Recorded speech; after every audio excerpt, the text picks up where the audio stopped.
ইসরায়েলের একজন লোক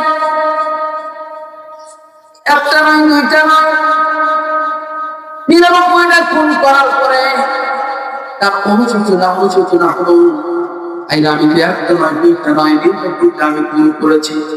কয়টা? 99টা আমি খুন করেছি। আমার হবে।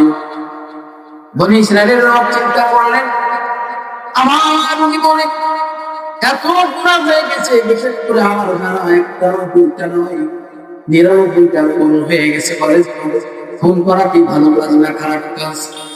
পাপের কাজ না ভালো কাজ? পাপের কাজ। একটা নয় দুইটা নয় 99টা খুন দ্বারা হয়ে গেছে। আমার ভাইরা কিতাবের মধ্যে বর্ণনা করা হয়েছে ওই ব্যক্তি তওবা করা পাগল বানা হয়ে গেছে। কোথায় গেলে আমার জীবনের এই গুনাহগুলো মাফ হবে, কোথায় গেলে আমার তওবা কবুল হবে? এবার তিনি খুঁজতে খুঁজতে ওই ইহুদিদের একজন আলিম তার কাছে গিয়ে বললেন, হুজুর একটা না দুইটা নয় আমার দ্বারা 99টা খুন হয়ে গেছে।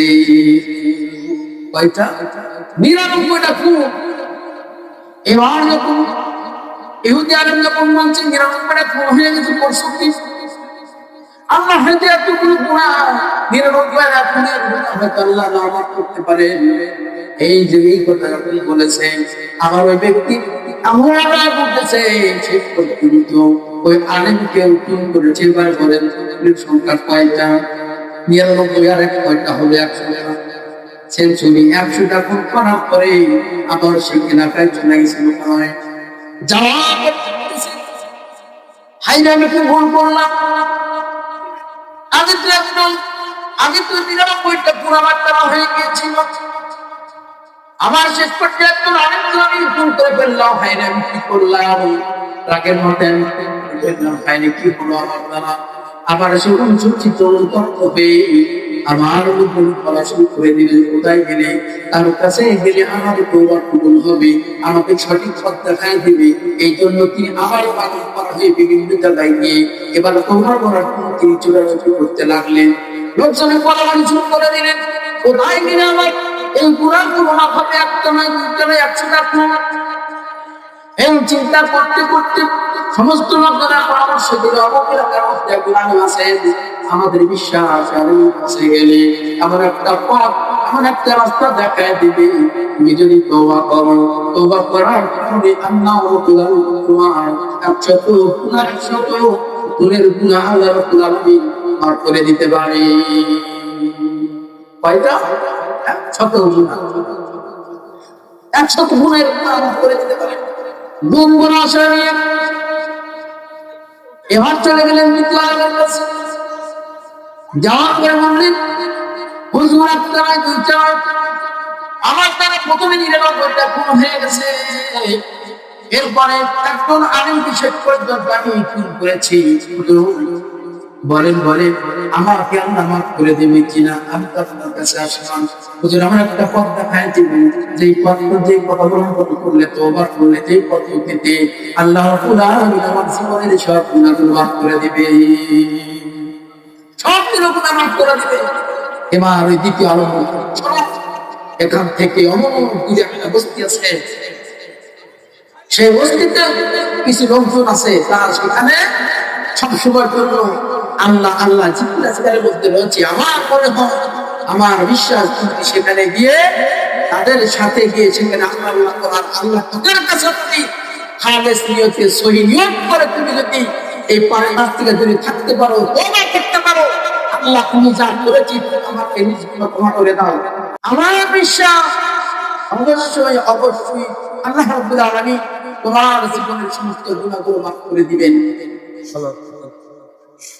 আমার ভাইরা এই পরামর্শ শুনে এবার ওই ব্যক্তি ওই মসজিদ থেকে, ওই আলেমের বাড়ি থেকে, দ্বিতীয় আলেমের বাড়ি থেকে ওই মসজিদ থেকে রওনা করলেন। এবার যখন তিনি যাইতে যখন সেই মাছ পড়ার প্রায় চলে কিছু অংশ বাদ, আল্লাহ রাব্বুল আলামিন ফেরেশতা মালাকুল আজরাইলকে বলে দিলেন, আজরাইল যা যা আর বান্দার জীবনটা গানটা কবজ করে নিয়ে আয়। এবার যখন ফেরেশতা চলে গেলেন, ওই ব্যক্তি কিন্তু এখন অর্ধেক রাস্তা পার হতে পারে নাই, কিছু অংশ বাকি রয়ে গেছে। এমন অবস্থায় যখন তাকে আজরাইল তার গান কবজ করার জন্য শুরু করে দিয়েছে, এবার সে একেবারে মাটিতে পড়ে গেছে। মাটিতে পড়ে যাওয়ার পরে সে সামনের দিকে অগ্রসর হওয়ার চেষ্টা করতেছে, কিন্তু শেষ পর্যন্ত দৌড়ে দৌড়ে যাচ্ছিল। যখন সে পড়ে গেছে, হাওয়ার দিকে সামনের দিকে যাইতেছিল, এমন অবস্থায় দেখা গেল যখন সে অর্ধেক রাস্তা পার হয়ে নাই, তার আগে সে ওই ব্যক্তির জীবনটা বের করে নিয়ে গেলেন। ইন্না লিল্লাহি ওয়া ইন্না ইলাইহি রাজিউন। ওই ব্যক্তি মারা গেলেন। ওই ব্যক্তি যখন মারা গেলেন, এবার দেখা গেল হাদিস শরীফের মধ্যে এসেছে, কোন ঈমানদার ব্যক্তি যদি মারা যায়, জান্নাত থেকে জান্নাতের পোশাক নিয়ে আল্লাহ পাকের রহমতের ফেরেশতারা বান্দার কাছে হাজির হয়ে যায়। বলেন আল্লাহু আকবার। কি হয়ে যায়? জান্নাতি পোশাক নিয়ে রহমতের ফেরেশতারা এসে কি হাজির হয়ে যায় বান্দার কাছে। অনুরূপভাবে কোন বেঈমান যদি মারা যায়, কোন গুনাহগার যদি মারা যায়, জাহান্নাম থেকে জাহান্নামের পোশাক নিয়ে গজবের ফেরেশতারা, ভৎসনা দানকারী ফেরেশতারা ভৎসনা দিতে দিতে জাহান্নাম থেকে জাহান্নামের পোশাকটা নিয়ে ওই ব্যক্তির কাছে এসে হাজির হয়ে যায়। জান্নাতি মানুষ, ঈমানদার মানুষ মারা গেলে জান্নাত থেকে ফেরেশতা আসে, আর যদি কোনো গুনাহগার বান্দা দিয়ে মারা যায়, জাহান্নাম থেকে ফেরেশতারা কি ওই লাশের কাছে এসে কি উপস্থিত হয়ে যায়, তার এই জিনকে আল্লাহ পাকের কাছে নিয়ে যাওয়া।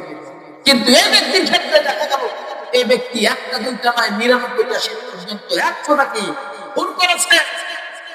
১০০টা খুন করার পরে ওই ব্যক্তি যখন মারা গেল, জাহান্নামের ফেরেশতারা জাহান্নামের পোশাক নিয়ে ভৎসনা দানকারী, কষ্ট আদানকারী ফেরেশতারা একবারে তার সামনে উপস্থিত হয়ে গেছে, হাজির হয়ে গেছে। আমার এদিকে ওই ব্যক্তি তওবা করেছে, তওবা করার কারণে ওই ব্যক্তি ঈমানদারদের মধ্যে অন্তর্ভুক্ত হয়ে গেছে। কি হয়ে গেছে? ঈমানদারদের অন্তর্ভুক্ত হয়ে গেছে। এবার দেখা গেল জান্নাত থেকে একদল ফেরেশতা জান্নাতি পোশাক নিয়ে স্বাগতম জানানোর জন্য মারহাবা দিতে দিতে সুব্রান পোশাক নিয়ে ওই ব্যক্তির সামনে এসে হাজির। এবার দেখা গেল মাঝপথের মাঝখানে ওই মর্দা ব্যক্তির কাছে, মৃত ব্যক্তির কাছে ভালো ফেরেশতারা জান্নাতি পোশাক নিয়ে আসছে, আর আযাব দানকারী ফেরেশতারা ওই জাহান্নামের পোশাক নিয়ে উপস্থিত হয়ে গেছে। দুই দল ফেরেশতা কি এবার দুই দলের মধ্যে তর্ক শুরু হয়ে গেছে। জান্নাতি ফেরেশতারা বলতেছে, এই ব্যক্তি তওবা করেছে, যদি ১০০টা খুন করেছে, কিন্তু এই ব্যক্তি তওবা করার জন্য বাড়ি থেকে বের হয়েছে। কোথা থেকে? বাড়ি থেকে বের হয়েছে তওবা করার জন্য। এই ব্যক্তির তওবা আল্লাহর দরবারে কবুল হয়ে গেছে। এই ব্যক্তির কোনো গুনাহ নাই। সুবহানাল্লাহ। কি নাই? কোনো গুনাহ নাই। অতএব এই ব্যক্তির রূহটাকে আমরা জান্নাতি পোশাকের মধ্যে পেঁচিয়ে নিয়ে মারহাবা দিতে দিতে আমরা সম্মান জানাতে জানাতে আমরা আল্লাহ পাকের কাছে নিয়ে যাব। আমার দিক থেকে জাহান্নামে যারা জাহান্নামের পোশাক নিয়ে ফেরেশতারা আগমন করেছে, তারা বলছে না, তাহলে এই ব্যক্তি একটা নয়, দুইটা নয়, জীবনে ৯৯টা খুন করেছে, অনেক গুনার কাজ করেছে, শেষ পর্যন্ত একজন আরেককে খুন করেছে, যার কারণে তার খুনের সংখ্যা হয়ে গেছে ১০০। অর্থাৎ এই ব্যক্তি জান্নাতি ব্যক্তি নয়, এই ব্যক্তি জাহান্নামী ব্যক্তি। এই জন্য আমরা এসেছি এই ব্যক্তির রূহটাকে জাহান্নামে নিয়ে যাওয়ার জন্য। তাহলে এখন বিচার বসা দরকার। কি বসা দরকার? বিচার বসা দরকার। কারণ তারা ফেরেশতা, রহমতের ফেরেশতা এসে জান্নাতে নিয়ে যাওয়ার জন্য রূহটাকে, আবার জাহান্নামের ফেরেশতারা জাহান্নামের পোশাক নিয়ে উপস্থিত। এবং দুই দলের মধ্যে তর্ক বিতর্ক শুরু হয়ে গেছে। আল্লাহ রাব্বুল আলামিন আসমান থেকে একজন ফেরেশতাকে মানচিত্র পাঠিয়ে দিয়ে বললেন, তোমাদের কি হয়েছে? একজন বিচারক পাঠিয়ে দিয়ে বললেন, তোমরা এখানে তর্ক বিতর্ক করতেছো কেন? কি ঘটনা কি হয়েছে বলে বলো। দুই দলের ফেরেশতারা তাদের কথাগুলো সুন্দর করে বলে দিলেন। এবার জান্নাতি ফেরেশতারা বললেন, এই ব্যক্তি তওবা করেছে, তওবা করার মতো বাড়ি থেকে বের হয়েছে, আল্লাহ তওবা কবুল করেছেন, এই ব্যক্তি হলো জান্নাতি।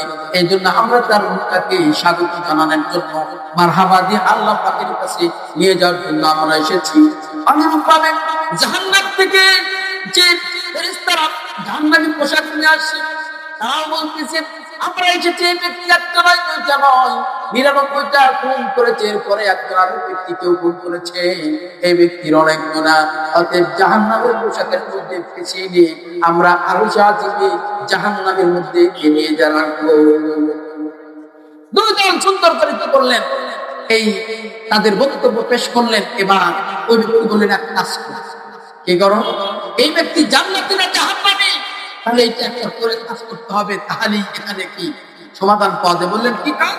বলতেছে এই ব্যক্তি যদি দ্বিতীয় আলাদা বাড়ি থাকে, এই বস্তিতে যাইতে শুরু করতেছিল, কিন্তু এই বস্তি পর্যন্ত যদি অর্ধেক রাস্তার বেশি যায়, অর্ধেক রাস্তার কি বেশি যদি যায়, তাহলে এই ব্যক্তি কি জান্নাতীদের অন্তর্ভুক্ত হবে। বলেন সুবহান।